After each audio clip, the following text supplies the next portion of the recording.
Bharat cinema ने आज एक अभिनेता नहीं खोया, उसने अपना सबसे सादा, सबसे सच्चा और सबसे प्यारा चेहरा खो दिया है।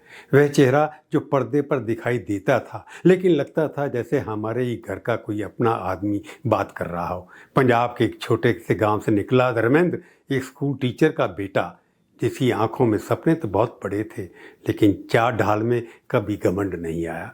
वही साधारण सा लड़का आगे चलकर दुनिया के लिए धर्मेंद्र बना, ही मैन बना। और आज हम उसी धर्मेंद्र को नम आंखों से विदा कर रहे हैं। एक समय था जब उन्होंने खुद कहा था कि वह गरीब परिवार से आए हैं, पर उनके सपने हमेशा अमीर रहे। इन अमीर सपनों की पहली झलक हमें 1960 में दिखाई दी, जब उन्होंने दिल भी तेरा हम भी तेरे से फिल्मों में कदम रखा। उस वक्त ये नाम बस एक नए चेहरे की तरह था, पर कुछ लोग ध्यान से देखते थे, उन्हें उस आंखों की गहराई में कुछ अलग दिखता था।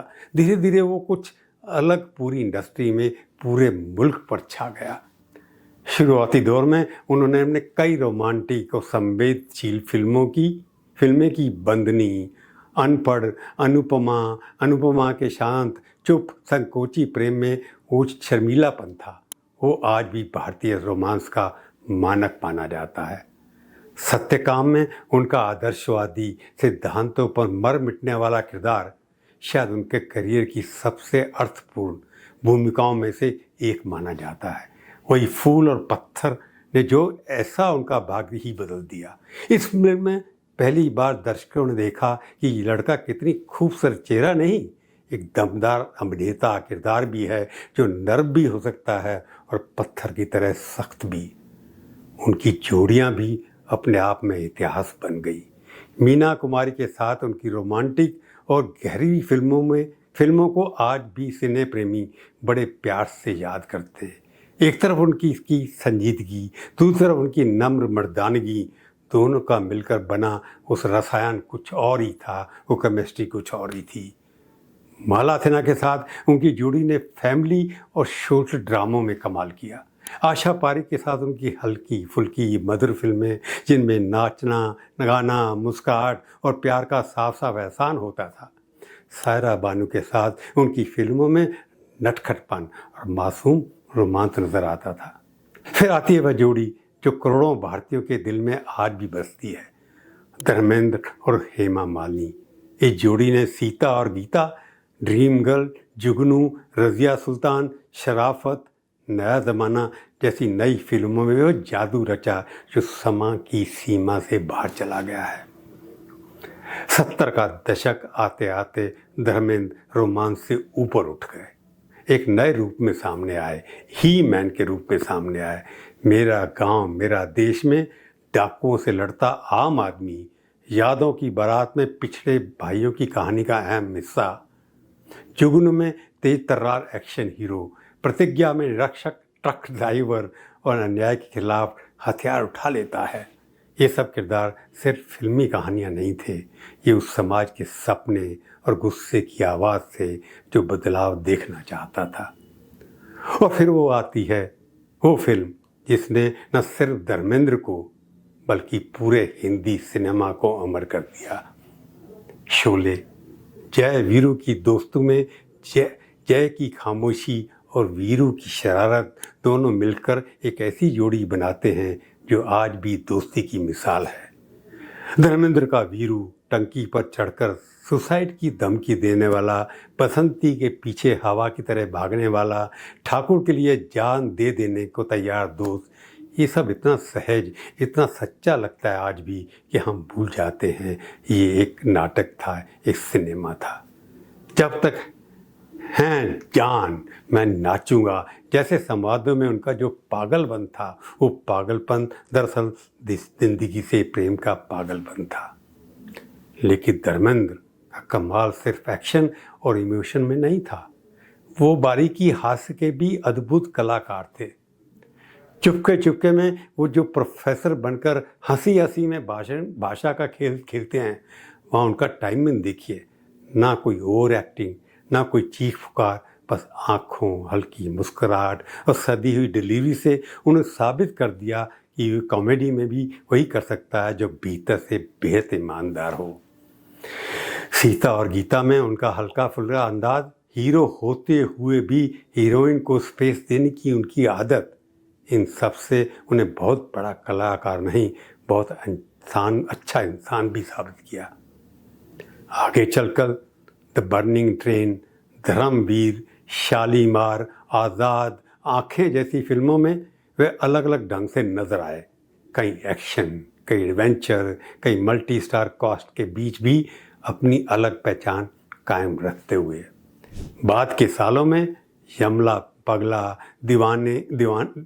दीवाना सीरीज के जरिए उन्होंने अपने पुराने इमेज को प्यार से दोबारा जिया, अपने बेटों के साथ स्क्रीन शेयर किया और हंसते हंसाते ये दिखाया कि उम्र भले बढ़ जाए, दिल अगर जवान रहे तो कलाकार कभी बूढ़ा नहीं होता। फिल्मों के साथ साथ उनकी निजी रिश्तों और निजी जिंदगी ने भी खूब सुर्खियां बटोरी। पहली पत्नी प्रकाश कौर से उनका पुराना गहरा रिश्ता था, वही परिवार, वही बच्चे, वही जड़ें। फिर उनकी ज़िंदगी में आई हेमा मालिनी, पहले सिर्फ को फिल्म स्टार, फिर दिल की धड़कन। दोनों की ऑन स्क्रीन केमिस्ट्री पहले दर्शकों के दिल जीतती रही, फिर ऑफ स्क्रीन रिश्ता खबरों की सुर्खियां बन गया। लोगों ने सवाल पूछे, धार्मिक और सामाजिक बहसें छिड़ गई, तो शादी, कथित धर्म परिवर्तन की अफवाहें, पारिवारिक संतुलन, इन सब पर खूब चर्चा हुई। ये उनके जीवन का वह हिस्सा था जिसमें वे शायद सबसे ज़्यादा कटघरे में खड़े किए गए, लेकिन इसके बावजूद जनता के दिलों में उनकी प्यार कम नहीं हुआ। धर्मेंद्र की एक खूबी यह भी रही कि उन्होंने कभी अपने निजी जीवन को किसी बनावटी पवित्रता के आवरण से नहीं ढका। वो जैसे थे वैसे ही दिखे, कमियों के साथ, अच्छाइयों के साथ, मोहब्बत के साथ, गलतियों के साथ। आज यही सच्चाई उन्हें हमारे और भी करीब ले आई। हमें उन्हें देवता नहीं, अपना सा इंसान मानते रहे, जो गलतियां भी कर सकता है लेकिन दिल से कभी छोटा नहीं होता। हेमा मालिनी का राजनीतिक जीवन में आना, राज्यसभा से लेकर लोकसभा तक की सक्रिय भूमिका, मथुरा की जनता से उनका जुड़ाव, इन सब से धर्मेंद्र का नाम भी राजनीति से जुड़ा। खुद उन्होंने भी एक समय चुनाव लड़कर संसद का रास्ता अपनाया, लेकिन मैं दिल से हमेशा कलाकार ही रहे। लोग अक्सर मजाक में कहते रहे कि वे संसद में कम दिखाई देते थे, पर विवाद में ज़्यादा। बयानबाजियों हुई, पर सच यही है कि धर्मेंद्र की आत्मा कैमरे के सामने बसती थी, माइक और भाषण के मंच पर नहीं। उनके अंदर सिनेमा था, उनके बाहर सिनेमा था। उनको सिनेमा उनसे निकाल नहीं पाया। उनकी पसंदीदा, या यूँ कहिए कि सबसे ज़्यादा पसंद की गई ऑन स्क्रीन साथी की बात करें तो मीना कुमारी, माला सिन्हा, आशा पारेख, सायरा बानू, जया भादुरी जैसी कई अदाकाराओं ने के साथ उनकी जोड़ियाँ यादगार रहीं। लेकिन किसी भी सूची में सबसे ऊंचा नाम हेमा मालिनी का ही आता है। दर्शकों ने इन दोनों को न सिर्फ स्क्रीन पर प्यार में डूबा देखा, बल्कि वास्तविक जी में भी दोनों को साथ देकर अपना आशीर्वाद दिया, आलोचनाओं के बीच में दुआएं भी दी। धर्मेंद्र का योगदान सिर्फ हिट फिल्मों या बॉक्स ऑफिस कलेक्शन से नहीं मापा जा सकता। सत्यकाम जैसे क्लासिक में आदर्शवादी चित्र, अनुपमा में दबदबा, सुसंस्कृत प्रेम, फूल और पत्थर में समाज और नैतिकता के द्वंद्व के बीच बैठा इंसान, मेरा गांव मेरा देश में डाकुओं का सामना करता आम आदमी, शोले में मस्ती भरा वीरू, चुपके में नटखट प्रोफेसर, ये सब हमारे समाज के अलग अलग चेहरे हैं जिनको उन्होंने अपने भीतर से निकालकर स्क्रीन पर रख दिया, बड़े पर्दे पर रख दिया है। आज जब हम पीछे मुड़कर देखते हैं, समझ आता है कि धर्मेंद्र केवल हीरो नहीं थे, वे भारत के मध्य वर्गीय सपने का चेहरा थे।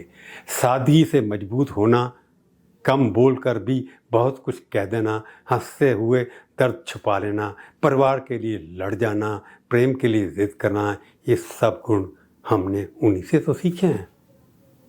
उनके जाने के साथ ऐसा लगता है कि हमारे बचपन, हमारी जवानी, हमारी यादों का एक बड़ा हिस्सा भी चला गया।